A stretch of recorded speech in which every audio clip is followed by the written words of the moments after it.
I actually had written on my whiteboard I was going to ask about And Just Like That, but I already found out that you both watch it, and that is despicable. What were you going to ask us about it? I hate it. Like, can't wait for the next episode. Assuming you weren't watching it, like, have you been hearing about it? Have you seen the discourse on TikTok? And oh my God. I agree with it. It's bad. It is bad. I'll keep watching it. Don't. But don't. I know you watch it as well. No, I spaced out for just the beginning of that sentence, so I don't know what we're talking about. So you said you watched that. I'm like, oh shit. Oh no. I can't use an excuse that I don't know things. You watched it, and I'm appalled. That's my girl. I am appalled. And there's a discourse around it, and I've watched it. Oh no, I don't even know what it is. Yes, work hunty. And Just Like That. Ugh. Oh, only under duress. Under duress. Yeah, I was duressing in my bed while it was playing. Hit him in the face. I shan't. I really like these shorts. Thank you. They're cute. I know. Suck out. What is the pattern? Is it flowers? It is flowers or little blue buttholes. Blue and white buttholes. Now I just see buttholes. Yep. Oh, but then what's the things hanging off of them? Dags. Pubes. We come up with that list real quick. Very pointed pubes. Mm-hmm. Your pubes seem very pointed right now. We've all seen them. Yeah, straight as an arrow. Stick it out in all directions like a koosh ball. Some people just don't take care of their junk. Some fellas just can't hold their arsenic. He had it trimming. He had it trimming. He didn't. He didn't. He didn't trim it. Hey. He didn't trim it. See, that's called collaboration. Yeah. That's called group effort. That's brainstorming. He let his ball hair get real long. He didn't trim it. But if he trimmed it... Reed doesn't know how to finish the song. Why is it brings new meaning to the spread eagle. Number 17. Not so much a spread eagle, so much as one foot's up on the side of the bath. Got to get that undercarriage. I told you that I lived in a house once with a housemate who You told me you lived in several houses, actually. It's been 70. Ugh. But that's not the point. The first time I lived with much spoke of legend of the show, Tammy. Fucking Tammy. Fucking Tammy. He's fucking Tammy. She's fucking Tammy. 2 other housemates as well. And one other, and Tammy and I ended up living together for years after. But the other one would, on more than one occasion, use the kitchen scissors to trim his pubes. The scissors for the meats? Yeah. The scissors that go with the knife block in the kitchen. Oh, no. No. Do you know how... No. Do you know how we knew? No. I don't want to know. Please What's do in not the tell box? It's not as bad as you're clearly assuming. What's in the box? No, because also he was a lazy cunt. So What? The other housemate, Zach, found the kitchen scissors on the floor of the bathroom, nestled in amongst a pile of pubes. Nestled in amongst What? the pile of Like pubes? the pubes he trimmed, and then the scissors just on the floor. me. He just left them there? Yeah, Ugh. Mm-mm. But is this the one that got his dick burnt off? burnt off. Yeah, his dick got burnt off. I don't have any housemates who got their dick burnt off. Off? Who's the one who got their dick burnt off? Oh no, a friend The- of the- yours the- using the hot with cheese. hot cheese. Oh, Hot Pocket Dick? Yeah, Yeah, that's yeah. my friend. Yeah. Oh, okay. Hi, I'm Charles, and I know a dick when I see one. I'm Reed, and time for Teletubbies. And I'm Christopher. Help me, Daddy. And this is Dirty Little Horror. First of all, a podcast takes a lot of work, okay? You have to organize the guests, you have to do a Google Calendar, and you build a following. It takes a long fucking time, and I've been working on it for a while. Look at me, Damien. It's all for you. What have you done to him, you maniac? Don't you ever raise your voice at me. I am your mother. Movies don't create psychos. Movies make psychos more creative. What's blood for, if not for shedding? Look what you did to him. Listen, asshole! Halloween, Texas Chainsaw, Dawn of the Dead, The Hills Have Eyes, Amityville Horror, Last House on the Left, Friday the 13th, and A Nightmare on Elm Street, My Bloody Valentine, When a Stranger Calls, Prom Night, Black Christmas, House of Wax, The Fog, Piranha. It's one of those, right? Right? When I was vindictively going through all the odd episodes to put together the supercut of all the times I said, would Britney survive in this film universe, dating back to our very second episode ever, I did note that we have always had an epic opener. Yeah. You do good work. Yeah, thank you. And when we do whenever you decide to update it for the next one, I request from I Know What You Did Last Summer, we come to this place for magic. Okay. Funny, because every time that I've made one, Chris is always like, make it shorter. It's too fucking long. Every single time. It's only ever gotten longer. It's only ever gotten longer. No. No?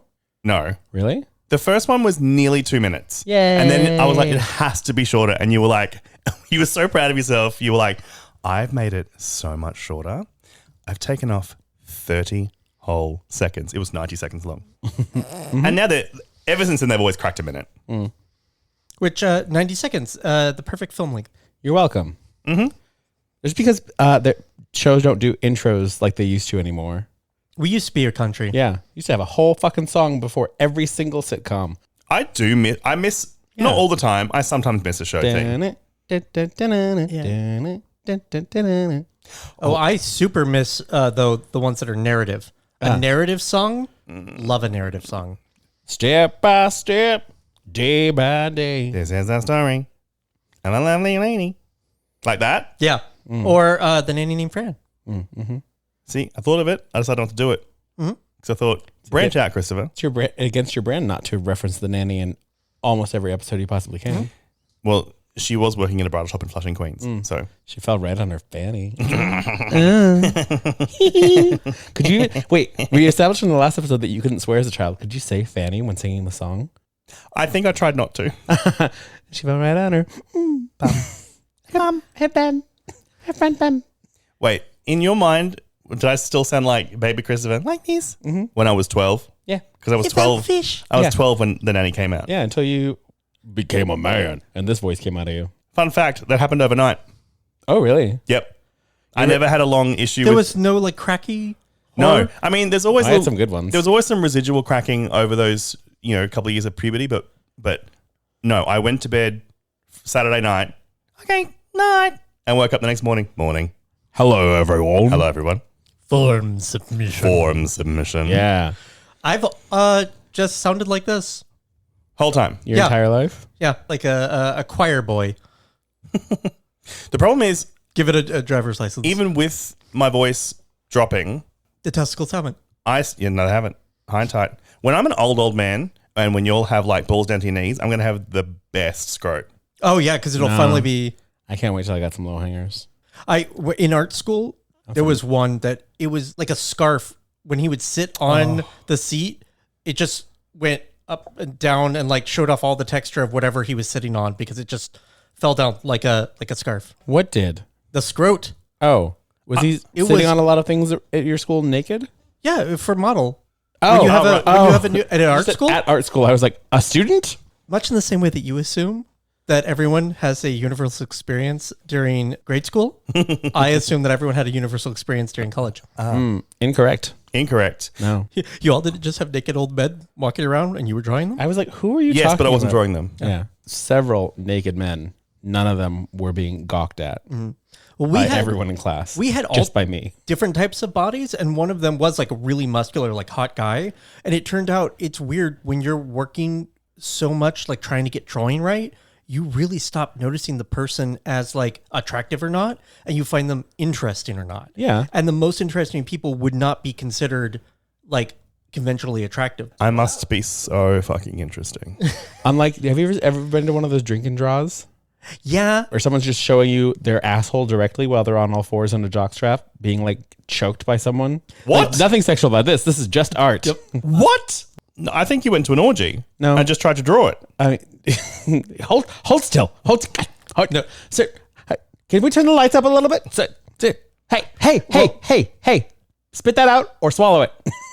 No, and now let's take a break and remember the pose. Actually, my sister thinks I should get a perm. I disagree with her entirely. She is secretly your enemy. I mean, I know that. She fucking tried to ruin my shower curtains. How? By likening them to a Twilight meme. You mean they're not that? That's not what the reference is? No, I like, completely independently of Twilight, a dark, damp, wet forest. And so I got shower curtains that reflect that. And I sent it to my sister, like, look at my new shower curtains. And she wrote back, oh, they're lovely. It's great. It looks very hoa weather. And I said, what the fuck are you talking about? She's like, oh, do you not know that Twilight meme? And apparently this meme is anytime it's damp or wet or rainy, especially in a forest setting, it's called Hoa weather because of this fucking song from Twilight.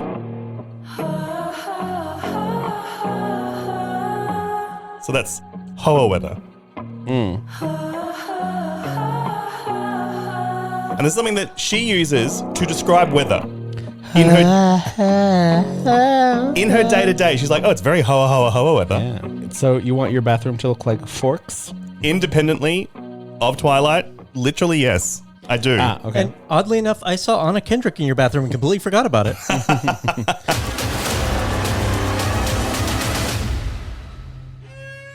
Charles, how did you die this week? Ugh. Whoa. My teeth have been hugged to death. Interesting. I know you don't like hugs. Have been hugged. If this is either an unsavory food or it's your retainer. Fun fact, it is the opposite of a retainer. It is a detainer, an untainer. The ice of teeth. I don't like ice on my teeth. No, me either. No, it's too cold. Okay, explain. It's retainer related. Okay. But I need to be wearing my retainer roughly 12 hours a day. We've yet to reach that benchmark. Sure. Any single day since I got my braces off. Uh-oh. But minimally at night. I need to wear them while I'm sleeping. Okay. You pressure, teeth, grinding, whatever. That's when they mostly move. Yeah. That's why when I smile, I look British. Because I didn't wear my retainer. I don't think you look British. Smile? Think... No, you don't look British. Yeah. Oh, thank you. You look German. Oh. But I haven't been the greatest. I can't wear them at work. They get really frustrating because they still do give me a lisp. A lisp. Because of the air that pockets between my teeth. Yeah. Mm-hmm. But and the thickness of the roof of your mouth. Plastique. Yeah. Tiara. You can laugh. I won't. Oh, God damn it. But yeah, there have been, I was referring to my teeth like hugging themselves. Oh. But also retainer when I put that on. Because it feels like when I put the retainer on, my teeth have just been like huddling together for warmth. But then I look in the mirror, I'm like, they're not moving. They're not moving. So I pop it on. I'm like, ow, why? Stay where you're supposed to be. Yeah, you spend a lot of time and money putting them into place. Don't go wandering about now. But also, if I can't visibly see that you're moving, why ow? It's like a plant growing. Yeah. I know it's happening, but I'm not seeing it. Need a time lapse on these teeth. No, thank you. Wouldn't be very long. I've seen like time lapse, like stop motion, like a photo every day of someone getting their teeth fixed. And A, I could watch those forever. B, that is some freaky fucking shit. Yeah. Yeah, we move our bones. Outside bones. Outside bones. Outside Move bones. our outside bones. Yeah, so my teeth have been hugged to death. Sometimes I think about the plant growing in my kitchen pass through, butler's hole. And that freaks me out a bit when I look, because look at how much it's grown. Yeah, she's gone along. It looks exactly the same to me. Okay, think about when I first got the plant. I have no memory of that. Exactly. I do. I remember it. As far as I'm aware, it's always been this big. No, it used to only grow halfway up, only as tall as halfway up one side of that opening. And now it goes all the way to the top and halfway across the top. That is some freaky shit. Yeah, it is weird. Also, I'll look at it today and tomorrow and the next day, and I'll look at it every couple of days and be like, I see no growth. And then next thing, it's 6 inches longer. And there's a whole fucking leaf there. Grow up. Yeah. Reed, how'd you die this week? I was forced to wait. I didn't like it. Well, we both know where this is going. You harmonized. Harmonized our exasperated sighs. I should be up here. should be down here.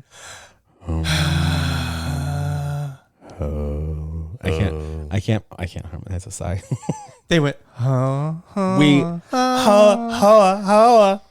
melodized a sigh. Yeah, we melodized the sigh. We banana ramed it. Yep. you mellowdished. Yeah, melodish. Anyway, tell your story. We all had a movie to see that had a set time. Oh my God. a time which we all agreed on. It's not where I thought we were going, but okay. And instead of all of us showing up at a time that made sense and then going into the movie, two of us. Why do you say movie like Miss Piggy? The movie. Like Marsha Brady? The movie. I remember a George Glassett Askew. Then I had to wait. Okay, first of all, not a single one of us has ever arrived at the movie at a time that makes sense because you arrived so fucking early. I learned it from Allison. It was great. The one time Allison and I and Charles went to a movie because she and I both went in at the same time. 40 minutes early. Yeah. And we were both like, this is great, right? This is what I always do. Yeah, this is what I always do. Insane and such a waste of fucking time. To point out, 40 minutes before the scheduled start time of the movie, which even the AMC app itself will tell you the actual film will not start until 30 minutes after that start time because of all the ads and trailers, fucked Coke ad, and then AMC National Anthem. My good friend, Maria Menudos, and I are sitting in the theater together alone, just hanging out and talking. No. Listen, I used to be the person who wanted to be in the theater when the trailer started. And now we go to the movie so often that I've seen those trailers. Yeah. And with the exception of The Home, which gave us like 8 brand new trailers to shit. That was great. 2 which I had seen, but it was nice to see them on a big screen. Well, and one was for a movie that I've seen a trailer for, but I hadn't seen this version of the trailer. I saw a different version of it. I see them so often now that I'm like, I don't need to see all the crap. It's funny because I used to be that person as well. I used to think if I got to the movie when the ads were still playing before the trailer started, because in Australia it's not Maria Menounos, it was like still frame ads, then some moving ads, then trailers. Yep. If I got to sit down while the ads are still on, I felt like I'd won. And now I'm like, I don't give a fuck. I can only sit through the trailer for, what was the one we saw? The one with fucking what's his tits? Yeah. I have to sit through that fucking trailer one more fucking time. It's Caught Stealing. If I just sit through the trailer of Caught Stealing one more fucking time. But That's how I felt the first time I saw it early on into it. The first time I was mildly interested and now I'm like, I've seen it. Yeah. No. I've seen all the good bits. No more. Anyway. You saw him without a shirt. Yeah. Reed and I went to the movies at the same time because we both left from his apartment and Charles was a little delayed. Charles had, for what was turned out to be the, I believe, 2 out of 3 or 3rd out of 4th time, have my fucking alarm not go off. Wonderful. Good stuff. Yeah. We get through the door and I keep walking towards the escalator and he's like, what are you doing? Going upstairs to get my snacks and sit down. I was like, we came to the theater. We come to this continue place- through the theater. We come to this place for magic. We come to this place for snacks. We do. And I said, what if you stayed here and waited for your friend? And I died on the spot. Yeah. Did you ever show him that photo? At the very suggestion. No, it happened so long ago. Reed once showed up to the, well, no. I'm sorry. Christopher and I showed up to a theater somehow before Reed. I think you were coming from work or something. I must you have were been or something. Train delays or something. Yeah. Chris and I are standing in the lobby. We watch the door open. We watch Reed walk in. We watch him walk past us and straight up the stairs without even glancing in our direction. So certain at was he top speed that he was obviously, must be the first one here, that he just swanned right past. Or, well, you know what? I do believe other people can get early. I don't know. Miranda Priestley'd us, threw his coat at us, and stormed into his office. It would not occur to me that you would have waited in the lobby. I would meet you at the concession. It's because I'm a good friend. That's why. What is the difference between there was a time the that I concession lobby? looked at both of your locations and didn't zoom in and saw that you were both already there. And when I got there, I assumed you were both upstairs, but Christopher was in the CVS on the corner and you were in the theater. And I was like, well, they're both upstairs. That's where they were when I got off the train. They're both at 34th Street. I went upstairs and sat next to you and said, where's Chris? And he went, I don't know. And then got yelled at through the entirety of all the trailers for going upstairs. Yeah, because I always wait for you. And I assumed that this motherfucker had dragged you inside. And you yell at me if I don't. There was one time I did through the entirety of the trailers. One time I did go upstairs. I wasn't in the theater. I was just upstairs, one floor up where the snacks are. And I got in trouble for not waiting at the front door. And the one time when you get there before me, where were you? Up inside the cinema. Because I assumed you were both there. You know what happens when you assume? Because you weren't in the lobby. What happens when you assume? Why at that time were you in the store next door? What happens when you assume? You make an ass out of both of us. Exactly. But mostly you. Mostly you. But mostly me. And see, I've always been given permission to just meet you guys in the concession lobby. No, you haven't. You've just swanned off ahead and done it of your own volition. Well, goodbye. You've never once been given permission. I give No. myself permission. No. He's been said, if you get here that early, if you get here an insane amount of time early, please go upstairs, use the bathroom, get your snacks or what the fuck ever. But if we're all getting there within like 5 minutes of each other, that, again, it doesn't bother me. I think it's very funny sometimes. I don't understand. But honestly, when you get there 45 minutes before the start time of the trailers, that's, to me, psychotic. No, I'm sitting, like, eating some of my popcorn, having my drink, hanging out.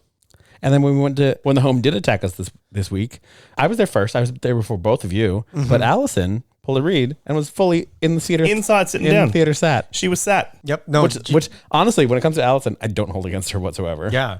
Christopher, how'd you die this week? I died today of secondhand embarrassment watching the shitheel motherfucking shit cunt dickhead lanky bastard in front of me try to outwalk me down the street. Ooh. When did this happen? You got road rage, like when somebody passes you and so you speed up as they're trying to pass you? It wasn't rage. It wasn't road rage. It was road. What are you doing, mate? What are you doing? So this was... Do you not see the homosexuality? Who even are you? Here's the thing. I don't understand how we got into this battle because when I'm walking down the street, I'm not serving any looks. I'm not doing anything fierce. Yes, I'm just you trying to are. get from A to B. Yes, you are. Don't patronize me. So I was walking to the cinema and I got to an intersection and I stopped because the light was red and cars were about to come. Because they get really excited by that raid. Yeah. They're like, oh, red. Oh, cars were about to come. Fucking... It's all right. No, continue your story, Right. Please please. continue your Anyway, I'm Charles-like stopped. story about walking. You were stomping the boots down, Hunty. This dude, very tall, lanky dude, covered in accoutrement. Like, his phone is plugged into a charging pack that's in his back pocket. Hanging off his other pocket is one of those cylinder loudspeaker things. Oh.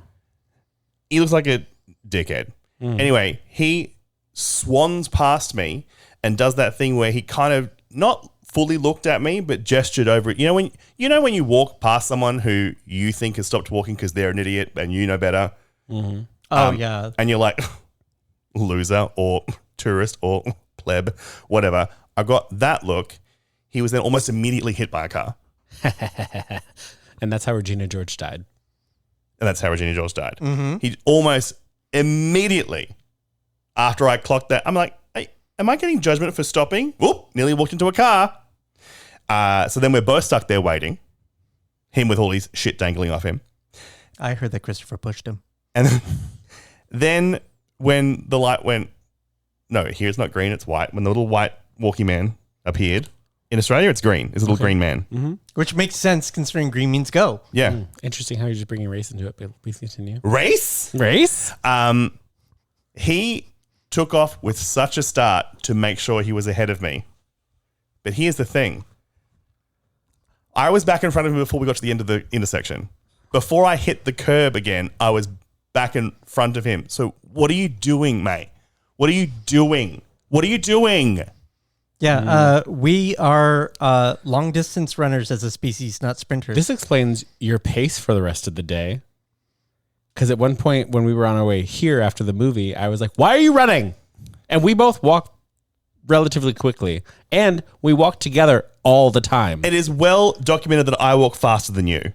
No. Because when we're in a real hurry, I outpace you. No, untrue. I out-Lee pace you. Ah. Because I'm tall. I walk really fast. I hasten to add that I didn't overtake him again before we hit the end of the intersection because I was trying particularly hard. Because He thought he again, could I was rest on just his laurels. like, okay, mate, have your victory. I don't give a fuck. And then I found myself in front of him again and was like, then what was all this for? Mm-hmm. What was all this for? Agreed. You nearly got hit by a car. Oh, you were reenacting the Aesop fable. I don't like how much I just got likened to a tortoise. Are my body issues not enough? Are they not bad enough? Well, the hump on your back, but Your hard shell and your mushy insides. Delicious soup. mm-hmm. I'm hurt. But you won the race. And if I had a shell, I would retreat into it right now. Oh, my brain went, and if I had a shell, I would throw it at your car so that you would fall off the Rainbow Road. And it would be red, so it would definitely hit you. Oh, yeah. Let's do a movie. Mm-hmm. Also, by the way, hello from the past. Because you're hearing this 2 weeks after we recorded it because we tried to do a double record day. Christopher. It is going well. Christopher. What? They always hear us from the past. Yeah, from a week, not 2 weeks. This is a whole fortnight. Yeah. All right. This week, we're doing yet another cinema release because we are... It's feast or famine around here. We're either struggling to find some streaming bullshit to watch, or we have so many movie releases we can't get to them all in time. Yeah. We're that meme of Sabrina the Teenage Witch with all the pancakes. Chicken today, feathers tomorrow. This week we are doing a yet another years later sequel to a beloved old franchise. And years later is actually in the title. It is 28 Years Later. There are many kinds of death. And some are better than others. Once you walk onto that mainland, there's no rescue. Scared. Yeah, look, but There's no power in the war. 28 years later, rated R. 28 years later, what did we think? I rank this second in the series. Yes? I think that the movie was shot amazingly. Yes, agreed. Is a excellent world building. I went into this movie thinking this movie is going to fuck me up, and it did not. Okay, interesting. But I had a great time watching it. I think I gave it four stars on Letterboxd. Yep. I had a great time. It was great. I'm glad we got Danny Boyle back. I'm glad Alex Garland's back. What's his tits? The Flash, not the Flash. Silver Speed. It's Fast. Wanda's brother. Quicksilver? That one. Aaron Taylor Johnson? That guy. Oh my God. Yeah. Loved him. What? Quicksilver to Aaron Taylor Johnson. Yeah, he was Quicksilver in Ultron. Oh, I never saw that one. That's what gave us WandaVision. Well, partially. Liked him. Really thought he'd be in a lot more of the movie. But yeah, we spent a lot of time with what's his tits? Spike. A child. A child. And that's neither here nor there. But it's over there. Also, just does the name Spike mean just not have the same connotations that it would here? Because Spike is such like, a character from Buffy or like a biker gang nickname. It certainly gives me nickname not a more name than anything. you would give a child. Maybe in the next one we'll find out if he has a real name, if Spike is a nickname. But yeah, his name is Spike. But yeah, that's how I felt about it. How do you feel about it, Reed? I enjoyed it. It was not what I was expecting, but I think the thing that bothered me the most about it was the fact that it definitely felt like a movie that was trying to set up two more movies. Okay. Instead of a movie that also can set up, but it didn't have I don't know. It has a complete story, but it doesn't feel like a full movie. It feels like a third. I do think that you're correct of a film. Yeah. Because with the last two movies, even though the openings are there's not a definitive end, like it's an open ending because it's either the people asking for help or the Eiffel Tower being invaded upon. If that felt like an end to at least the story, and this little cliffhanger at the end of this was just like, hey, we're gonna get some real fucked up shit. Yeah. This next movie is gonna be wild. Yeah, it felt like, I think some of it is because our main character really doesn't have an arc. We get the first third of an arc. is what it feels like. It feels like all 3 movies will have an arc, but we're only getting the first part. Whereas instead of it being 3 arcs, it's 1 large arc. And we just got the first third of it. Okay. Is how I feel. But the movie has a beginning, middle, and an end. It just, the character doesn't really change. He just moves through like space. Does that make sense? Yes, but I disagree. Okay. I mean, I guess he gets more competent, but he doesn't, to me, change as a person, I guess, from what I've seen. I think he does. I mean, his mother died. Not drastically. Yeah. Once we get to that part of the movie, from then on I really like that part of the movie. I like before he leaves, and I like the end. Because in the same way that I disagree partly with you, Charles, I think. Yeah, you heard me. I think the kid does make some very dumb choices. Dumb choices that move the plot of the movie along, so we had to have them. I think in the grips of surviving out there on the mainland, as he does when he's got his mother in tow, I think he makes some very smart decisions. Okay. I think he handles himself very well. But yeah, he makes some big dumb choices. Yeah. But then by the end of it, is making significantly smarter choices. Yeah. And I don't think there's much of an arc in his character as such because he's a kid. How much acting can you Yeah, that could be it. get from a 12 or 13-year-old? But I think story-wise, I think there is... Yeah, I think you're right. I think there is room for growth that you might not see till the next film. But I didn't know there were other films until the end of watching it. So for me, I saw a story from beginning to end. Because he starts off as like, I wouldn't say like a sniveling little kid, but someone who's certainly not ready to be in the world on their own. He's a silly little brat, yes. Yeah. And then by the end of the movie, he is taking out zombies left and right and cooking his own fish, living off the land. And very stoic about... I do think that's an arc for him. But beginning and end, loved. Middle, meh. And as for not seeing a lot of Aaron Taylor-Johnson or Ray Fiennes, that is true, but we did get Jodie Comer.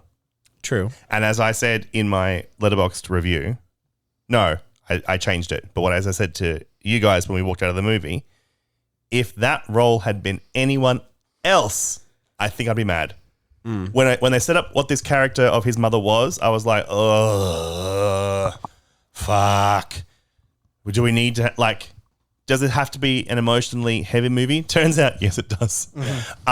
They snuck real big feelings into my zombie monster movie. But, I mean, Jodie Comer can do that shit in her sleep, so I just love her. Maybe what I was feeling was that the stuff with his dad seems to be setting up an arc for future movies, and the stuff with his mom was what this one was about. And it feels like it was, it's like a getting a book that has like an image on the spine, and that there's like more in the set, and so there's going to be one complete image. That's true. They did set up a lot of drama regarding his father that we just never went back to. Yeah, and that's, I think, bothers me in a film where you if you're setting up big themes, but the part of the point is that it's big themes over the course of 3 movies.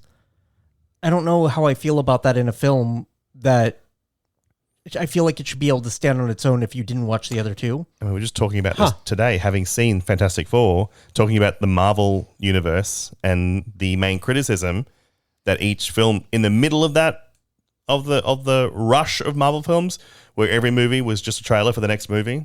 Yeah. Interesting coming from Mr. fucking Lord of the Rings over here. Because that's some bullshit. Are you talking about the middle movie? No, I'm talking about how, sure, I knew that we were eventually going to get 3 movies, but I figured that, the end of Lord of the Rings wouldn't be them just walking over a fucking hill. No, and what really frustrates me about that movie, when I'm like, there's no fucking end. I don't get, I have to watch the next 2. I have to watch the next 2. Great. I guess I'm watching the next 2. And I will agree with you. At the time, God, I was frustrated. I was mad. I was really mad because I was like, I want more movie, please. And that's... Oh, no. I had enough movie by then. No, I wanted more story. I wanted it to finish, and it wasn't satisfying. I agree with you. I have the ability now. I can see all 3 movies. What I am comparing it to, honestly, is Wicked. Because while it was able to set up the next movie and give you enough to look forward to, there was a complete If you never watched the next story. movie, this could lead into The Wizard of Oz, and you would be fine with that. Mm-hmm. But also, it definitely goes into For Good. Mm-hmm. But that's the thing, is we only know that because we know the rest of the play. Yeah. But the film itself feels like But a lot film. of people going into it didn't know that. They don't know anything about that play. Yeah. And they're like, honestly, why are there 2 parts? That's the end of the movie, right? Yeah, Then it she has- becomes the Wicked Witch. It has the triumphant, Yeah. it has everything that you need for a film. And this film felt like it had the first half. Like, do you remember there was a phase in the mid 2000s where like Burger King toys, they were doing a thing where it was like, it's a toy, but then you can combine it together to make a bigger thing, like the Inspector Gadget one. Mm-hmm. And then there was that's what I think I want them to be, because it was a toy of itself, but then you could also build it all together. Yeah, the Burger King Zoids. Yeah. Zords, not Zoids. Zords. There's also a thing that they tried with some action figures where it was an action figure and then one body part for another. And if you collected all of them, you could make another action figure. Zords, yes. But this one, it would be weird because some things would be like, you get a torso. Mm-hmm. Because it was another regular sized action figure. Yeah. It wasn't the toys coming together to build a giant figure. Mm-hmm. It was that were also individual toys that acted like toys. Mm-hmm. It was an action figure and a torso. Mm-hmm. And I think that's what I'm getting is I got an action figure and a torso for some reason. Yeah. Okay. Had a great time. Again, I'm not shitting on this movie. I'm just saying I really thought it would be scarier. Mm-hmm. And maybe I'm just too used to the universe and maybe nothing's ever going to top the first one. Yeah. But Except maybe that one alpha. Which is funny because he could top anything, couldn't he? it's funny because, when I came out of it, I was definitely like, oh, they snuck a weepy into my monster movie. Yeah, which I really like that. I like that. Normally, that makes me mad, but I appreciate it. But Danny Boyle himself was like, people are accusing us of making this movie a sneaky weepy, but you forget how sad the first one was. Mm-hmm. And having watched it recently, I'm like, he's not wrong. Yeah. Yeah, it's true. He's not wrong. But you bringing up Lord of the Rings has made me think about like How trilogies. angry both of us are? Yeah. How did we ever trust movies again when we had the Lord of the Rings trilogy and the Matrix trilogy so close together? Matrix also ends fine. The Matrix. Matrix Yeah. ends fine. Yeah. 2 and 3. Oh, no. Reloaded and Revolutions, but that was not a... I think I fell asleep in the third one. How in did the a movie trilogy theater. ever get made again is what I'm saying. No, I okay. agree. It's because Harry Potter came along and Twilight. You guys want a franchise? You want a franchise, Hunty? Actually, I Better think work, bitch. you're probably Hunger right. They probably Games. resurrected the franchise Hunger Games, because and Dark Knight. that was a while later, though, wasn't it? When was the first Dark Knight? 2005? 7, 5. 5. I want to say So I'm saying there's a later. 5-year gap between 2000 and 2005 when we're in a real dark place for trilogies because we got let down a lot. But also, Lord of the Rings and Matrix made millions and millions and millions of dollars. So no one cared if anyone liked him or not. Yeah. True. I mean, hell, the Lord of the Rings did so well and Harry Potter did so well that they tried making Chronicles of Narnia. They're never going to finish those, are they? No, well, they've already given up on that. They're going to do a The TV Netflix series, yeah. Yeah. Cul-de-sac. Oh, all right. Spoiler warning. It was a brand new movie. Well, we spoiled a couple things already just now. Whoopsie doodles. Oops. It was a new movie when we first started recording. Who knows by now? In 2 weeks, we'll be fine. Next week. 2 weeks. 2 weeks. 2 weeks. Yeah. In the future? Yeah. In the future. In the future, we'll In still be better? August. In August? In the future. Yes. Content warnings. There is mental illness, a parent with mental illness. Mm-hmm. Yeah. We're going to qualify it as Well, mental illness? I guess mental illness, they were having brain problems. I like brain problems better. Brain problems. Lots of bones. So honestly, if you don't like big piles of bones or bones... Don't come sit in my lap. Yeah. Bones used as architecture, if that creeps you out, lots of skulls and stuff, I got him. I got him real good. You did. I got him real good. Look He's at him go. Bright red. Look at him go. Fuck you and your pile of bones. That's what I'm going to happen. What's the third content warning, Reed? huge, swinging, pendulous dongs. 28 dongs later. There's a lot of full frontal human nudity. Human nudity. Human nudity. Yeah. Lots of dongs and clunge. Yep. And so much dong per human. Just Per so much dog per capita. per 2 humans. The rest of them are regular dongs. Yeah, oh, yeah, that's true. But like a couple of The average across the average is yeah. really boosted by those two. I don't know. The dongless makes everything pretty average if you think about it. True.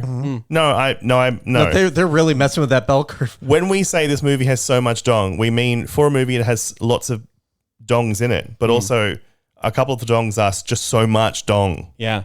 So much huge, swinging, pendulous dong. Are we leaving out the graphic childbirth scene? Oh, I guess I hadn't thought that would be a trigger warning, Yeah, but it maybe could you're be. right. That is human and is beautiful. It's not. It's not beautiful. It's not human. Jesus, It is human. They're not human. No, but the baby being born is human. Technically, yes. Or should I warn? I No. can record another. I already did. It's fine. Okay. There's childbirth in the movie. You get to see it. It's graphic. Some people don't like that. Misogynists. Some people don't like dongs. Idiots. If you don't like this movie, you're a misogynist idiot. Do a read so we can actively talk about parts of this movie. All right.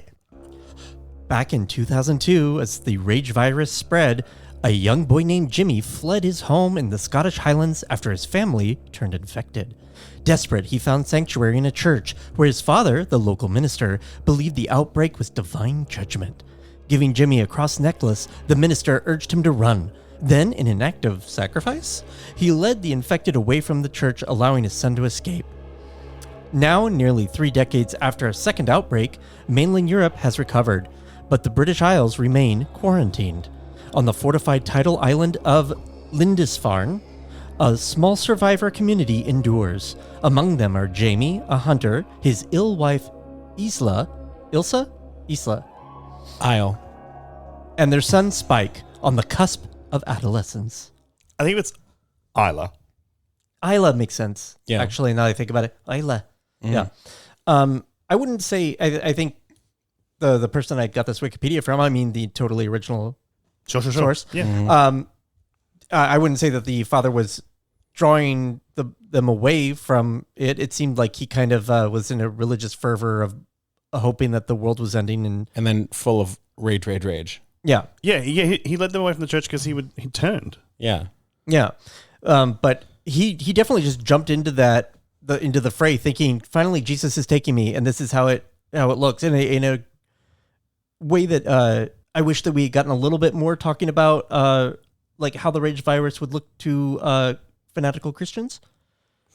It made me want to be like, that is creepy as fuck. It is kind of interesting. I was kind of thinking the story would be more about that. That's the Pentecostal thing, right? That's very like, hooray, the end times. Yeah. Oh God, evangelical, Pentecostal, those ones that are all doomsday because they would rather that than try to do anything to make the world better. That's Hooray, the thing. rapture. That's what really threw Australia, because as you may or may not know, right before the pandemic really picked up its pace, we had the worst bushfires in a century. I do remember that. One entire town burnt away. It's gone. Town's gone. How many millions of animals died? Yeah. Millions. Yeah. Possibly billions. Sure. I don't know. We were, at the time, driving. It was I think, 17-hour drive to get to where we were going for Christmas, and we were detoured by 6 hours, continuing driving around bushfires. And I still have photos on my phone of how freakishly red this... Anyway, whatever. We had bushfires rolling right into the pandemic, and the entire time through both those things, our Prime Minister was deeply Pentecostal religious. So when he continued to do nothing, eventually the criticism bubbled to a point where I was like, he doesn't want to do anything because he loves this. During the bushfires, he was on holiday. Yeah. Oh. He Ted Cruz the whole thing. Yeah. Yeah. And it's like, I would like Jesus to come back. I want the world to burn, and I want to be comfy over here. At one point, someone criticized him and said, why were you on holiday? Why weren't you here helping your people? And he said, and I quote, I don't hold the hose, mate. Jesus. Yeah. And did he get reelected? No. Okay, so you guys are smarter than us. No. Because Texas reelected Ted Cruz. And I think every time something bad happens in Texas, he is somewhere else. Ted Cruz is either somewhere else, either on holiday or is going on holiday. Yeah. So once, if I was his like personal assistant, he'd be like, "Hey, could you book us like a weekend in Puerto Rico?" And I'd be like, "God damn, I need to go fucking up my house insurance. I need to go fucking I need to go batten down the hatches." Ted Cruz is going on vacation. Something fucked up's about to happen to Texas. Trisha Paytas having a baby. Someone's gonna die. Someone's gonna die or has died. Yeah. If you could turn that into insider trading somehow, where you're just like, I've got a hot tip. The world will end. Listen, he's on the move. Everyone, batten down the hatches. Batten down the hatches, but also, I don't know. You said insider trading, so I was trying to figure out how to make money from that. Invest in milk and toilet paper. Anyway, so it turns out in this movie that the religious bit at the beginning was just a little fun, like, here you go. We'll find out more about that later. Okay, bye. Yeah. That'll come swinging back around. Like a big alpha zombie dick. Then we go, to the island. It said Linda's Farm? Yeah, sure. Lindy's Farm, which is joined to the mainland by a channel that's only available at low tide. So they're nicely separated. It's that defensible. nice little marker there. Yeah, they built a whole community. I tried looking it up. Is Spike a common English name? It just says all the internet just says Spike is a boy's name. Thank you. Spike boy. Boy, Spike. Yep. Internet. Aye. Hooray. Thank you for interneting. For the interest of this, please eat bees. Let's just say yes. I don't know. So at this point in the movie, because you're seeing people cooking breakfast, you're seeing people go to the quote unquote market and just grab shit because there's no money anymore. It's just like, we got it. Someone foraged for it. Yeah. If you need it, take it. If you don't need it, don't take it. Yep. That kind of thing. Yeah, because someone else is doing something else. Some sheeps and cows or whatever, pigs. I forget exactly what animals are out there, but they got some animals and shit. Yep. And I leaned over to Chris and I'm like, kill me. Fucking kill me. There's no electricity on this fucking island. There's no internet. It's been almost 3 decades since they've had new books or music or anything. Yeah, we talked about this. Again, no one's dropping anything off, unfortunately, which sounds crazy to me. They haven't figured, like, there's no generator, no nothing. Which I'm sure they know how to make a generator, but what's the point when you don't have any gasoline? Yeah. Does the mainland and no way to produce even gasoline know that this island exists? I'm guessing no. I have no idea. Meanwhile, I see his point of view, but end it. At the same time, I was thinking, now if I was living in a somewhat idyllic rural community, there's nothing to do, like in a little township, and I had all my friends there, I'd fucking love that. Okay, friends sounds great. Are different from fucking neighbors and shit. Well, and I saw that thing, and all I could think of was, I'd be the only gay in the village. No, he wouldn't. He'd be there.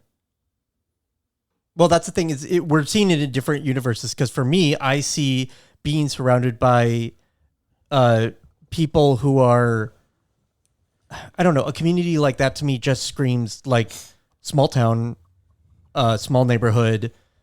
Everybody's straight. Everybody's the same. Yeah, after enough lonely nights, enough of those men would turn. You'd be fine. But you're not. Or there'd be one other gay on the island, and you'd both fucking hate each other. Yeah. But you're not building a family that way. You're not part of the community that way. Again, that's a community that's.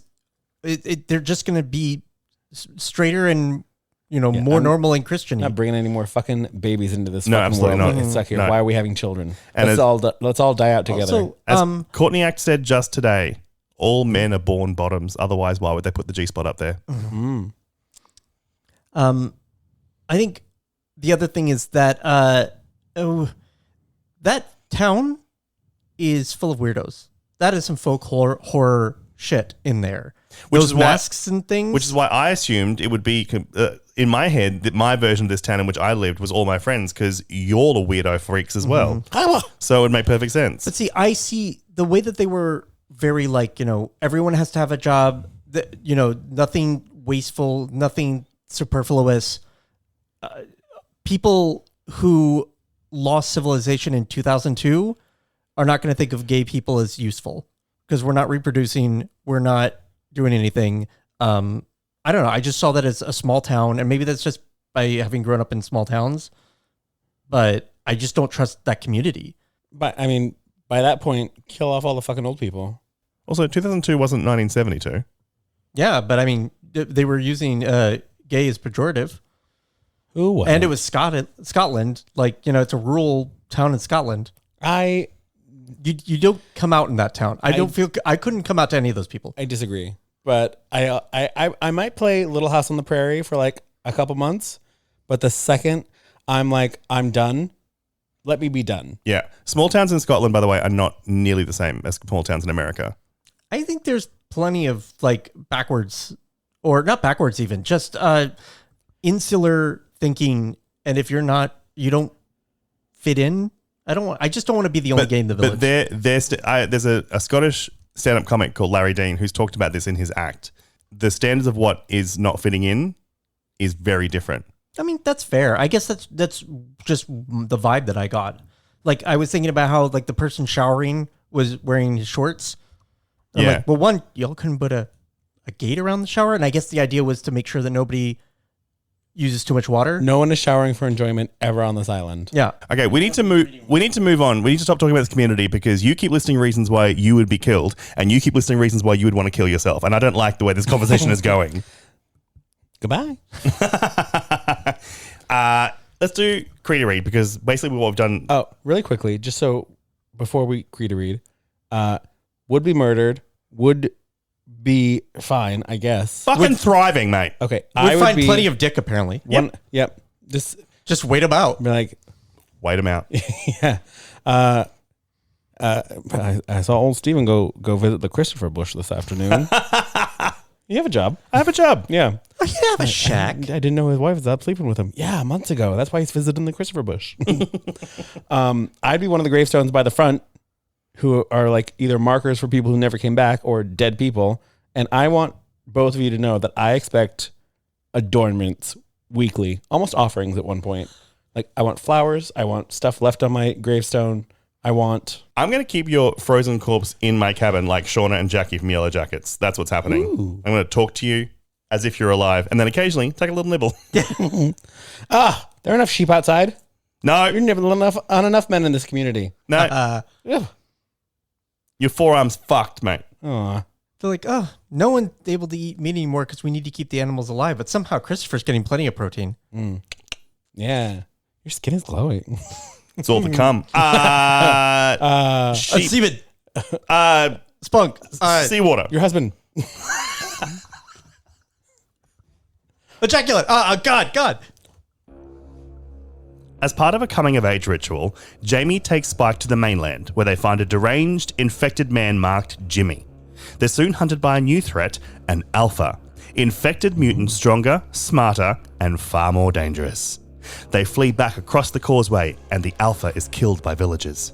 At a celebration, Spike sees Jamie kissing Rosie, the village teacher, and returns home troubled. Sam, a caretaker and Isla's companion, mentions that a man named Dr. Kelson might have lit a recent signal fire. Though feared by the villagers, Spike secretly brings Isla to the mainland, hoping Kelson can heal her. When they rest in a ruined church, Isla, momentarily lucid, protects her son from an attacker. Ooh. They're hunted by the alpha or flirted with by the alpha? Yoo-hoo. Drop a hanky. Oh, no, then we definitely know that Christopher would die because he loves being chased. What do you mean by that? You like when a man comes after you. You don't want to have to go to him. I don't trust it anymore. Oh, okay. So now you're being chased in a different way.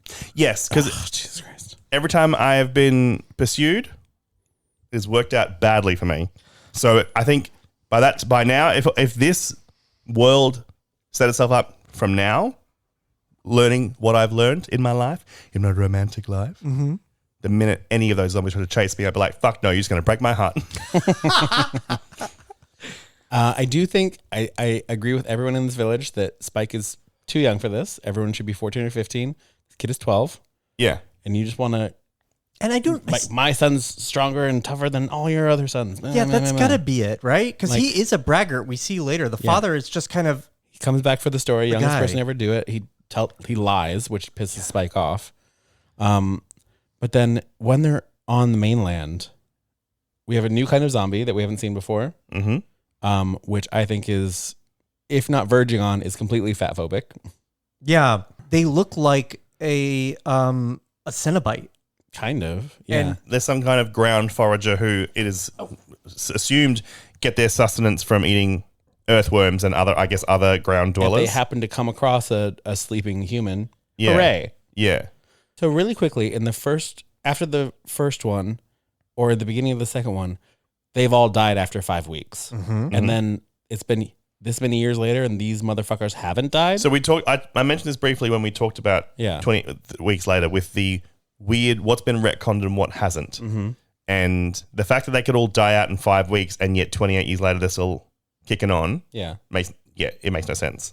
Well, but then we do see the night vision bits and clips of them eating that deer. Yeah. So eventually they move on from like attacking humans that are not here anymore to going after wildlife, which we didn't really see them do before. Yep. Mm-hmm. So they do keep themselves alive somehow, which why didn't they do that the first time? And we see that exceptionally gaunt one who looks like Cillian Murphy but actually isn't. Yeah.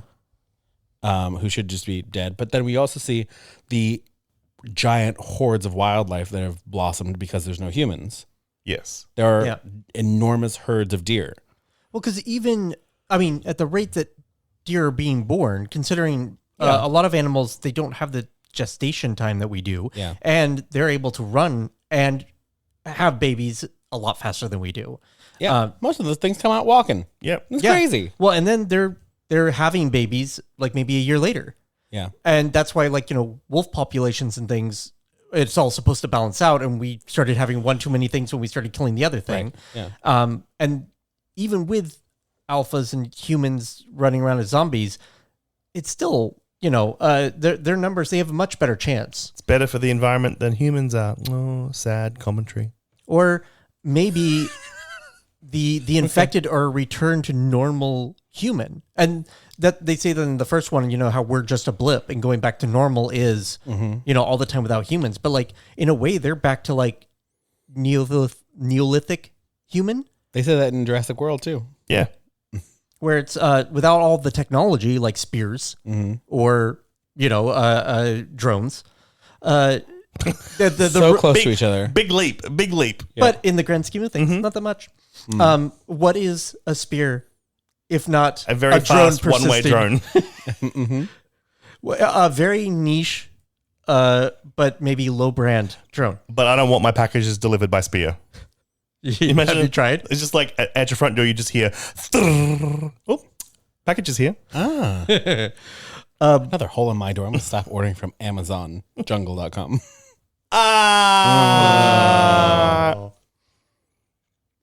Anyway. I got a reaction. I don't give a shit about We get to the mainland. Isla is momentarily lucid, protects Spike.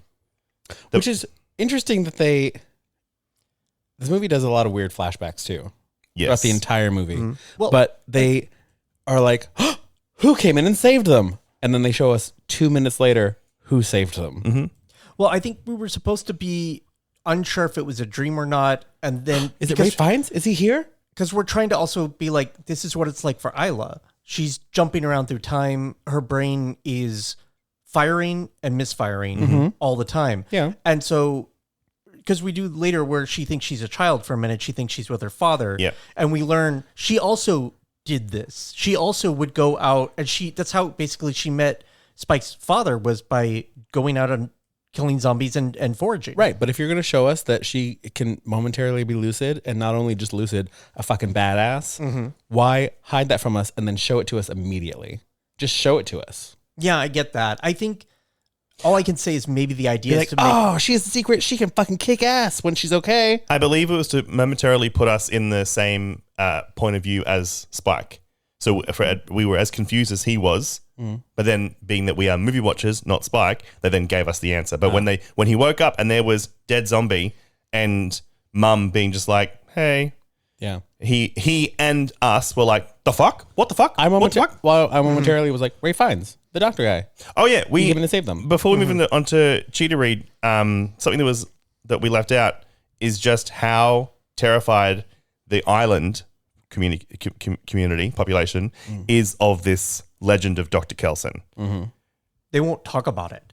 No. They and nobody will tell Spike. And that is the problem with not telling teenagers. I think it's the true story of Romeo and Juliet. Is teenagers need to be given some information and need to be watched, because otherwise they'll do stupid shit. Yeah. Because his dad actually is the one that plants the worst seeds, tells half the story about how, yes, they found him in the wilderness once and he was just standing amongst a sea of bodies and he almost cheerfully waved them down to join him, and they were like, fuck no, and they piss bolted the other way. Mm-hmm. And then it's the old dude who was watching Isla for the dad when they were at the party, the celebration, Mm-hmm. who gives a bit more information, being like, yeah, he wasn't all bad once, I guess. Yeah. And that's what gives him the idea to He was go. a doctor. By the time, but in this part of the movie, that Dr. Kelson is a legendary figure of potentially extreme danger. Mm-hmm. Because he could be a crazy person. Yes. In fact, he probably is if he's out there surviving. I won't talk to his sanity as a person, but morally, Yeah. pretty decent. He could be, after having been alone for almost 3 decades, probably not great. But not necessarily, I mean, spoiler, but not necessarily the mass murderer that Spike's dad set him up to be. Well, and I think we are trying to make a slight comparison to that, keeping secrets, you might be doing it for a good reason, because Spike can't understand. He can't understand that doctor is not magic. Yeah. But also the father can't fully understand why this doctor couldn't help him, and doesn't know and doesn't have the tools or the emotional intelligence to explain it to his son in a way that his son could understand. All he can do is say, just don't. Yeah. Yeah. Because Spike has only vague clues about what a doctor is and what they can do. Doctors It's a cure mythical- people. Doctors cure people. Doctors cure people. A That's all he knows. It might as well be a griffin. Yeah. And that's the thing we think when we're kids as well. You go to the doctor, you get fixed. Yeah. Mm-hmm. But he's also reaching that age where you start realizing that the world is not like on autopilot, and it is not flat the way you think it is when you're a child. It is not binary, and you start seeing shades of gray, and then you think you've got it figured out. And it only, when you become older, do you start realizing just how many colors and shades there are. Just realizing that you're never going to figure it out. Yeah, and then that's when it really starts getting scary. And plenty of adults just, instead of dealing with that uncertainty, they just say, no, it's got to be binary again. Yeah. And that's why they can't explain things to children. To be fair, They're not much more mature than their children. I was 43 years old when I learned the number of times a doctor will send a patient home with no idea what's wrong with them and kind of like, well, let's hope it goes away. Mm-hmm. My sister confirmed that for me, Mm-hmm. to which I said, you mean my lifelong treatment plan of, well, let's hope it goes away tomorrow is a legitimate medical practice? Mm-hmm. And she's like, yep, sure is. Well, fuck yeah, I'll keep doing it then. No. It will never backfire. Yeah, definitely not. But it's interesting that the only person who tells the real truth is the person who's also willing to take the time to be like, it's okay. We need to accept things. Because like Spike's dad can't explain that your mother, is having problems. He doesn't have the emotional maturity to be like, some of this is that I want intimacy and I can't have that because my wife is, for all intents and purposes, mentally ill. We end up finding out it's another type of medical reason, but it's still a biological problem with the brain. There's something off, and it is causing cognitive issues. That's what I think I was trying to get for. She has cognitive issues. But I think also that she kind of alludes later, we thought this could be what it is. We couldn't really figure it out. Mm-hmm. But We can only also, guess. we don't know how do you tell that to a child that doesn't really know what that is? Mm-hmm. Yeah. And how do you also do that when you yourself are so afraid of death that you don't want to talk about it? Yeah. Because I think from the father's perspective, who's James? Jamie. Or possibly both their perspectives, there's no way to fix this. We just have to let you die. Yeah. But also we won't look it in the eye or call it what it is either. Because he's the strong silent type. But that's why memento mori is such an important thing. These people refuse to admit that she will die. And the one person who does is the one person who can find a way to explain it. Reed's 100% correct about how can they possibly explain it to Spike when they won't admit it to each other or themselves. And yes, they don't actually have the diagnosis. Spoiler, it's cancer. But neither of them had the direct diagnosis. But even Isla says she thought it probably was the way she felt. Basically, neither one of them would say she's dying. They're just, she's sick. And the whole community is like, she's unwell. She's sick. It's probably terminal. Yeah. And it's probably extremely and Spike painful. Is picking up on the fact that there is more than they are saying. Yes. That I think you're absolutely right. The thing is, he's not old enough to understand that, yes, there's more than what they're saying. They don't know how to explain that. They're not keeping secrets. They do not have the words. Yep. But also, they will not face the thing in order to find the words. They won't make the words. Yeah, exactly. Yeah. They won't search for the words. Let's conclude the story with let's do a cheater read and get to that conclusion with all these other bits we kind of alluded to but haven't spoken of. All right, and the best part of the show. Don't be a cunt. On the mainland, Swedish Marine Eric Sundqvist survives a shipwreck and rescues Spike and Isla.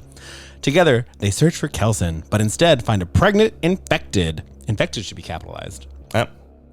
Isla helps deliver the baby, miraculously uninfected. Eric, mistrustful, kills the mother and threatens the child, but the alpha, Samson, intervenes and kills him. Kelson arrives and sedates Samson, taking the group to a macabre bone temple. He confirms Isla is dying of cancer and, honoring her wishes, euthanizes her. Spike places her skull atop the temple. When Samson returns, Spike and Kelson subdue him. Kelson, quoting Memento Mori's, urges Spike to return home with the baby, now named Isla. Spike does, but leaves the child at the gate with a note promising to return. 28 days later, he's rescued by a cult led by an adult Jimmy wearing his father's cross upside down. To which I, still not knowing there were 2 more movies planned, were like, wow, what a weird riddle of an ending. I love it. There's so much left to the imagination, so much left to us to figure out what happened. And then Charles is like, oh, that was part of a planned trilogy. Oh, yeah. The Bone Temple will return. Yeah. Meanwhile, it's worth noting, Samson, the name of the alpha, was named by Dr. Kelson. Everything in the Bone Temple is my favorite. Once we get to Rafe, Mr. Fines. Yep. Once we get to Samson, I'm having a great time. Even Eric was a little bit fun. And you know what? Talk about getting your back blown out. He took his whole spine. Samson loves a fucking spine rip. Yep. I love that the alpha has a signature move. Grab him by the skull, rip the whole thing out. Yep. Yeah. The Bone Temple stuff, I think, is the best example of Danny Boyle being sure of himself. Yeah. He knows his visual language. He knows the story he wants to tell, and he just fucking guns it. And he's like, you will come with me or you'll just drown in my wake. Because it is the silliest, stupidest bullshit. And I didn't not believe it for a second. I wish, he's had 30 years to build this thing, so that's believable. Yes. But, and a great way of preserving everyone's bones. But I wish that they had left the reveals of that out of the marketing, because that would have been visually really great to be like, oh my God. Yeah. I think because in the marketing, we don't get a sense, like, because we're American maybe, or because of just movie language, a pile of bones, creepy. It's not in the film. Cindy, this is bones. Would you be afraid of Calista Flockhart? I know, I agree with you 100%. Because it's just a pile of twinks. When the Bone Temple was revealed, I literally was like, the movie poster was real. I at no point assumed that thing in the poster was a part of the movie. Okay. So I still was like, oh my God. But then your first expectation is that, no, he is a Texas Chainsaw Massacre nightmare. Yep. And it turns out what he's building, once I realized what at least I think they were doing, since it's Scotland, it's a Stonehenge. It's a kind of Stonehenge. Because there's several memento moris in there. You have the crosses, you have all the ribbons for where probably people have died, or the decorations. You have the cairns, which is the stacks of rocks. And then the thing that really cinched it for me was when Spike is having his hallucination, all the lights that are moving around, those are will-o-wisps. Mm-hmm. And those were part of Stonehenge and death and the fairy and all of that. So he's having to me at least, a very Scottish, pagan ritual moment with his mother's death, which is one of the only reasons why, I think we need ceremony, we need religious practices, we need things like that. We just don't need dogma. And I think what Ralph Fiennes was doing was respecting the dead and, again, memento mori, reminding the living that they will die so that we can be less scared of it. Yes. See, even in a zombie apocalypse wasteland dystopia, mindfulness carries on. And instead of leaving the bodies to rot, he did something with them. And the one person interpreted it as creepy monster. And what he was doing was, I'm going to take all the meat off of this. I'm going to slosh it into the river, let the animals have that. And I'm going to put the bones up as a reminder that we were here. Yeah.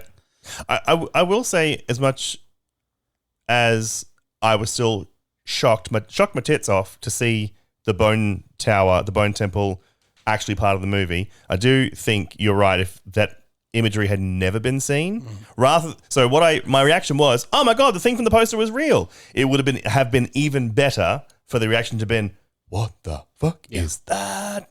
Especially since you've been primed that maybe he's a little scary, because we do get the father's, when the father was younger, saw Ralph Fiennes having Rafe putting all the bodies out in orderly manner. Even when I saw that, it's a great visual, but I was like, this guy seems fine. I think I really liked that plot twist. And when his dad explained what Dr. Kelson was, my assumption was, well, he's wrong. Clearly he's wrong. Otherwise, there's more to come in this story. But how will he be wrong? But the way he was wrong and the kind of person Dr. Kelson was, I loved that. As far as we know. Well, and the way that Dr. Kelson appeared red, yes, because he covered himself in iodine. Yep. What a red. And the way he's acting. I was reading it as yellow. Oh, I read it as a reddish, orangish. I was getting an orangey yellow. Iodine. Yeah, it changes colors. Yeah. Mm-hmm. But I saw him mostly as a yellow person. Okay, I could see that, but he just seems so dark, I guess. So I went orange. Plot twist. In my head, I would have said orange. So we've got the whole spectrum between the three of us. Look at us. Hooray. All the warm colors. But no, even in Jamie's flashback, when he's he waved at us and told us to come hang out around all these dead bodies. It smelled like death. I was like, this guy's great. He seems fine. I'd go hang out with him. It was Hey, what are you doing down there? What are you got all these people here for? It is interesting how we have different points of view on the infected and on death. Because, the dad sees the infected as inhuman monsters to be killed, because you have to in order to be able to kill them that much. The mother can see the humanity in them, but also is smart enough to get away from them. Kelson's fully naming them. Yeah. And not killing them. Not killing them. Yeah. Not killing them. I was like, you got this tall, big donged motherfucker sleepy twice, and we're not going chop chop head off. And in that one point when he subdues Samson for Isla and Spike, literally says, that's Samson. He's been living around here for the last couple of years. So Kelson has just been living in harmony, sort of, with this alpha, with Samson, for years. Yeah. No, thank you. Wild. It's funny. I do think that his foolishness is in... remember the one guy who hung out with grizzlies and then ended up getting eaten by them? No, but I remember that lady who had a chimp as a pet who ate someone's face. Yeah. Well, it's a similar thing where he's kind of... Siegfried and Roy? Yeah, he's... yeah. Those scientifically... gays who had that tiger. Yeah, right. He's distancing himself from them by making it a scientific interest, but I think he's also trying to be well, it's their world now. Fair. Yeah.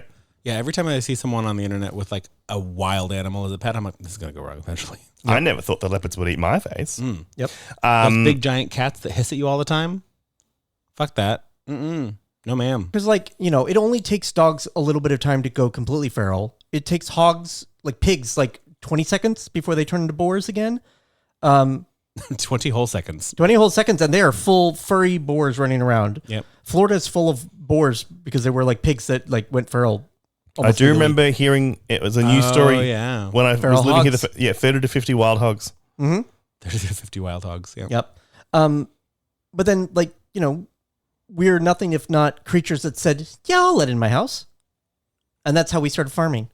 So I could understand the human desire to have an animal. And then there's that weird desire to be like, well, cats have been done. So what if we did cat but bigger? It's just like a house cat, but cats bigger. domesticated us, technically. Yeah, and they're from a species of cat. We're just gonna. Yeah, I live here now. Yeah. just so you know, and you have to feed me. But they're a very specific species of cat. They're not tigers. Right. It is a very human thing. Even like, and this is completely fictional, but I to this day I see tweets and TikTok things about the new Jurassic Park movie being like, my toxic trait would be I would go to the Jurassic World theme park being sure that every dinosaur would let me pet it. Like we all have that thing. I'm like, yeah, but I'd be special. Yeah.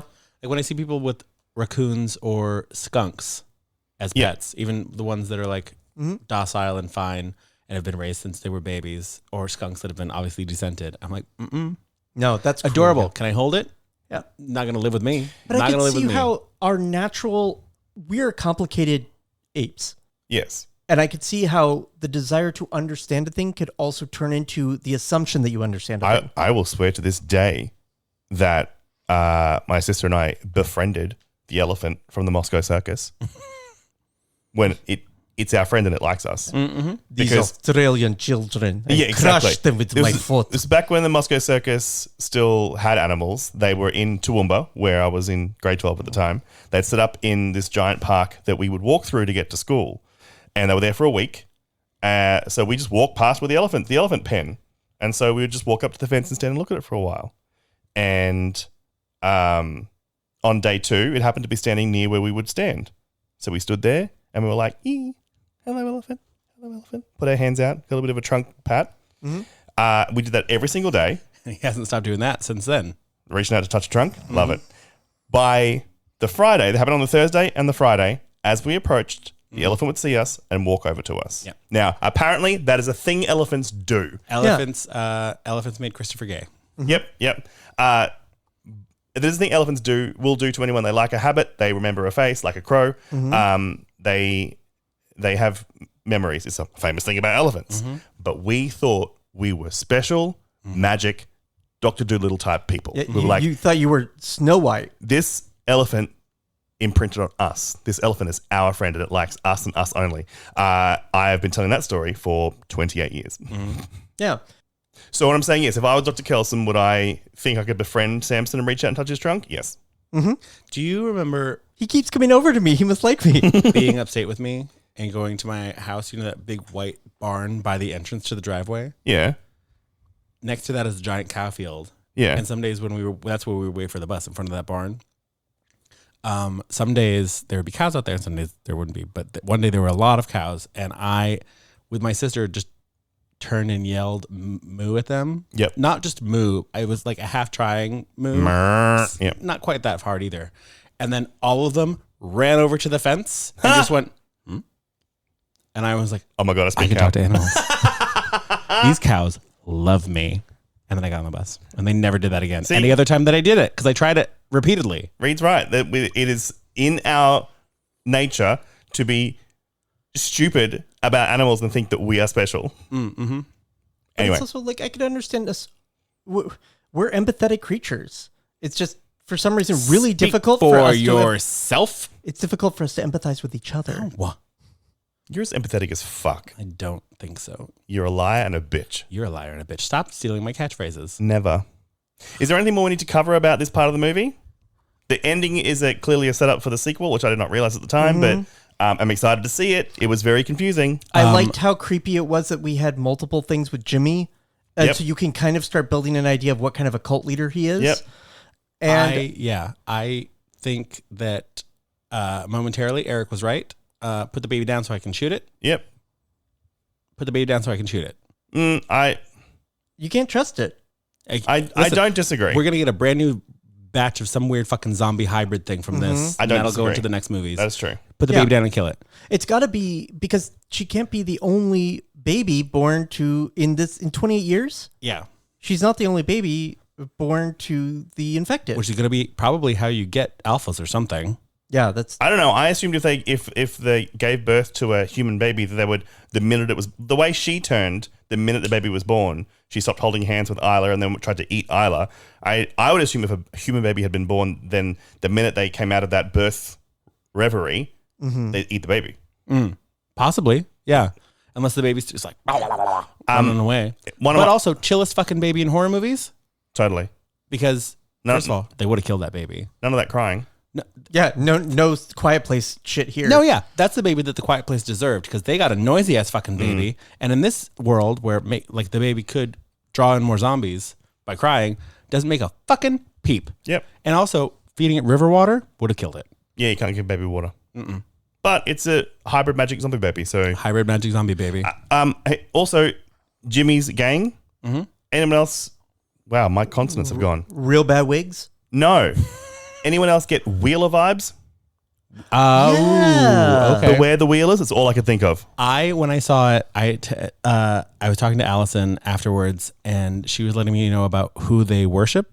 Is it Jimmy? Okay. He's a TV presenter from Britain who, after he died, got in a lot of trouble. Well, got found out about having molested dozens, if not hundreds of children over his entertainment career. Jimmy Savile? Yeah. Yep. That guy. Had no idea who that was. That's who these people are dressed up as. That's Got really, it. I didn't know that, and Allison knew who that was and knew about that whole scandal. I had no idea about that. Wow. I thought they were all dressed up as Vicky from Little Britain.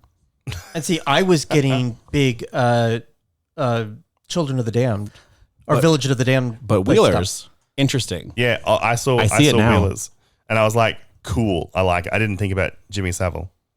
That's who they're based on, apparently. Interesting. Because he's Jimmy, and then they worship Jimmy, and he didn't die until whatever the scandal didn't happen until this world stopped in 2002. Yep, 2002. 2002. Would Britney Spears survive in this film universe? Is she in, like... No. Everything you need to know is on the task. Nope. Don't you ever use that against me again. No, she wouldn't. Never. And yes, I will. Rip out all of your leg hairs one by one. Would Leslie Ann Warren survive? Yes. Okay. She'd be in Village Elder. She's not letting anyone in with weird eyes. Mm-hmm. Would Kylie Minogue survive this film universe? No, because I think she died in 28 days later. I think she's already gone. she's been gone for a while then. Yep. Or I mean, I guess I can. It depends on if Britney was touring in 2002. If she was touring in 2002, and if she had any London stops. True. So when that happened, was she doing Wembley back then? If she wasn't, then she survives. If she's on tour, maybe not. Your randomly generated diva for this week. Please, please, please. Would Anne Hathaway survive in this film universe? Yes. That's a rough one. It's a rough one because I want to say yes, I agree with Reed, but also if she were to be mapped onto anyone in this movie, it would be Isla. I was going to say the Doctor. Anne Hathaway's Dr. Kelson. Ooh. That's immediately, my brain went to Dr. Kelson. I changed my mind immediately. Yes, she'd survive. She's Dr. Kelson. I was like, before or after her Catwoman training. And also, that still depends. I mean, we've seen her with a buzzed hair or almost a bald head. So Yeah, but she died in that. Oh, that's true. But yeah. We're split at the moment. Do we think you're going to change your vote? Anne Hathaway, I want to say yes, but I'm going to say no. Okay. Well, Wait, unless, I don't know, can she, you know how we just talked about soft parenting or gentle parenting? Yeah. If she, like, gentle celebrity, how she does with the paparazzi hordes? Guys, everyone, take one step back, and I'll be with you shortly. If she's doing that to the zombies, and it works, then yes. That's what she does with the alpha. When she blow darts in Samson's neck, and then is like, all right, I'm going to take a sample, and I'm going to take a step back, and you're going to stay right there. Yeah. So yes. If we start getting uppity, I'm going to have to leave. Yep. I'm going to take my bone temple somewhere else. Yep. Okay, so she lives. Hooray. All right. All right. Read our emails. Emails. I have so many emails. Our first is a forum submission from our website. From Adam. The subject line is Aussie horror. Aussie horror. Horror. Dear Queens of the Damned, I just popped on the newest episode to hear y'all list a bunch of Australian media that might make Chris weak in the knees. It got me wondering why you haven't covered more Aussie horror. I'm particularly a fan of Wake in Fright, but Chris's homeland has a fantastic horror tradition that I think you should spend some more time with. How I Died This Week, swallowed whole by a pelican as I was reading in the nature preserve. P.S. Wake in Fright does feature an extended scene of a real kangaroo hunt. It is quite upsetting, but the movie is so good that it's probably worth it. Does the kangaroo die? If the kangaroo dies, Adam, I'm out. I haven't seen it. Have you heard of it? Yes. Oh, okay. Our next email is from, I believe we shouted them out in our last episode, new Patreon member, Keely. Yeely for Keely. Yep. Greetings from 2021. Hi, guys. So I've rewritten this email 4 times, but I had a hard time getting all my thoughts out without sounding like a crazy person. Aw, we can't do that.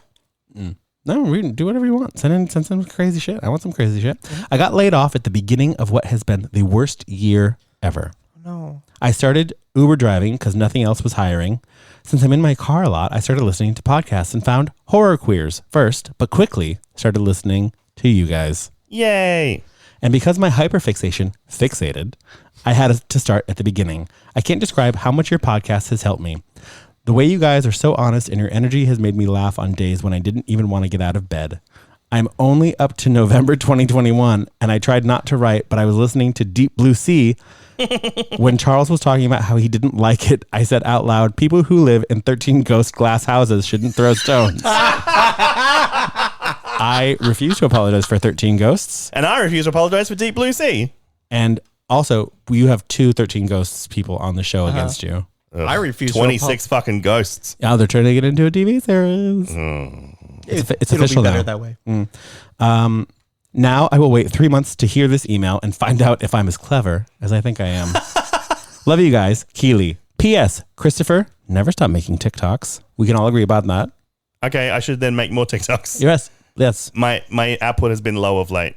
PPS, I may write again, so have fun with random blasts from the past. PPPS, how I died, got so nervous to write this, gave myself a mini stroke, and held on to the press send.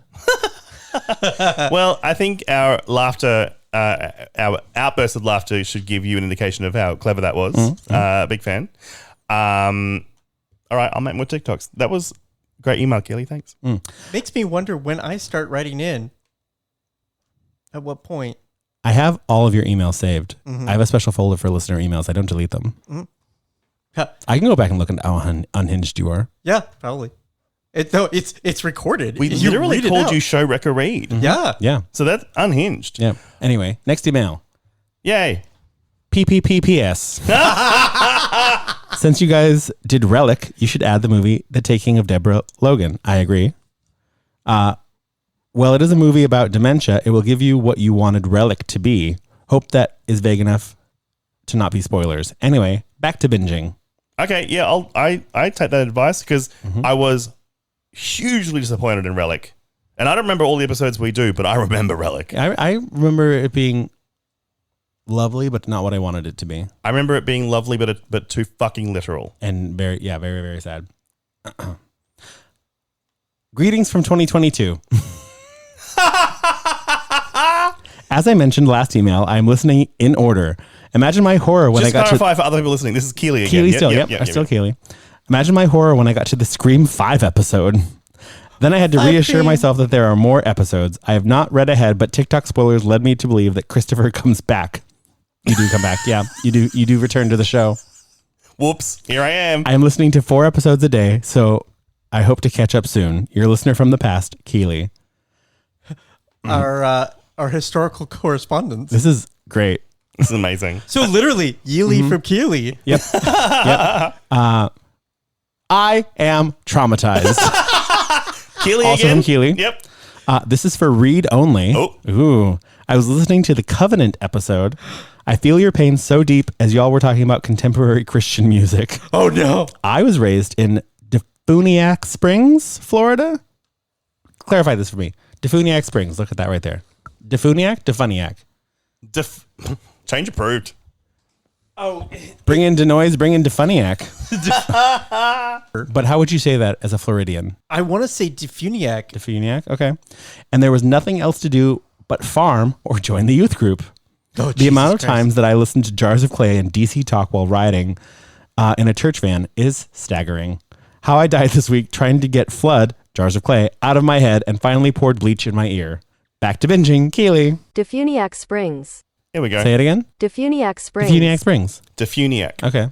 Hey, so I did say it right. if I remember to make the output on my laptop the mixing board as well as the input from the mixing board, I can play things from the computer. Yeah. Hooray. Defuniac Springs. Hooray. Ah. Greetings from 2022 again. Oh, Just finished House of Wax. Yay, Christopher. yay. That was my guest spot, right? Yes? Yeah, when you watched it with us. Yeah, I believe so. Now you have to do Texas Chainsaw Remake I would love to. to complete the early 2000s Tank Top trilogy. House of Wax, Wrong Turn being the other two. Uh-huh. Oh, yeah. Back to binging. The Manor.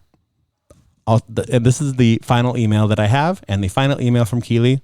Hopefully we get more. These have been great. They've been great. I like hearing blasts from the past emails. The Manor. If this movie had been a Twilight Zone episode, the ending would have landed better.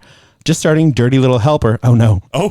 To get my CNC fix while catching up. How I died this week. Uber rider said something racist and misogynistic, so I had to take us both out. Destroying MAGA, one douche at a time. From the past, Keely. Fuck yeah, Keely. Thanks, Keely. Keep running from the past. That's great. That's hilarious. That's hilarious. And also, nope, I was going to say something funny about murdering MAGA people, but Better not. Mm-hmm. Also, this episode is going to come out 2 weeks after today we're recording it. Yeah. Which means by the time we record, it'll be in 3 weeks. So there could be a huge bank of emails from Keely by then. Keely so from exciting. Keely from the past. Yeah. And I would say, please keep them up, but Keely won't hear this for 2 weeks and whatever. I'll email her back. No wonder the doctor calls this wibbly wobbly tummy wimey stuff. Yeah, that's the difficult thing. It's like the astronaut's wife. It's like we're talking to, or the lake house. Yeah, that's what I was trying to get to. It's like trying to talk to Sandra Bullock. Yeah. You just leave a letter in the mailbox. Yeah. Yeah. Everything else will take care of itself. Yeah, exactly. All the love magic does. All right, it's really hot and sweaty in here. I know.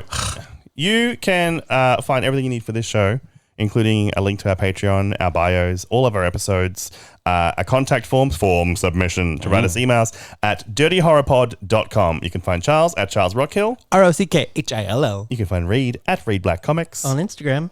And you can find me at Chrisopotamia on TikTok, where, according to Keely, I should do more TikToks. So there I shall. This has been Dirty Little Horror. Until next week. Try not to die.